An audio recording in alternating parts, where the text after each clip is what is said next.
But it turns out that we can use human engineering to help us address climate change. So I'll give two examples. So one is that people eat too much meat, right? And if they were to cut down on their consumption on meat, then it would actually really help the planet. No, it wouldn't, because the planet is actually fine and man-made climate change is horseshit. But people are not willing to give up meat. Yeah, some people will be willing to, but other people, they may be willing to, but they have a weakness of will. They say, wow, this steak is just too juicy. I can't do it. I'm one of those, by the way. So, so here's the thought, right? So it turns out that we know a lot about, we have these intolerance to, for example, I have milk intolerance.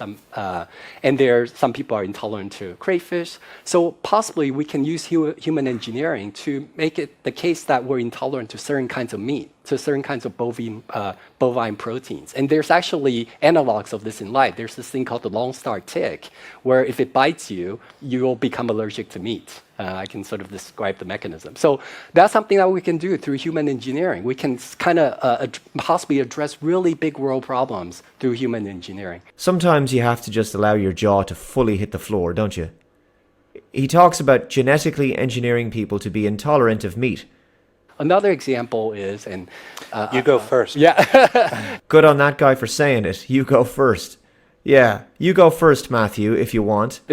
And another example is and here I'll go first, right? You'll see that I'm the smallest person here, right? And Amy's the smallest person. So it turns out that the larger you are, think of the lifetime greenhouse gas emissions that are required to the energy that's required to transport larger people rather than smaller people. Right, but if we're smaller, just by 15 centimeters, right? That's a mass. I did the math, and it's about mass reduction of 25%, which is huge. And 100 years ago, we were all on the average smaller, exactly about 15 centimeters smaller, right?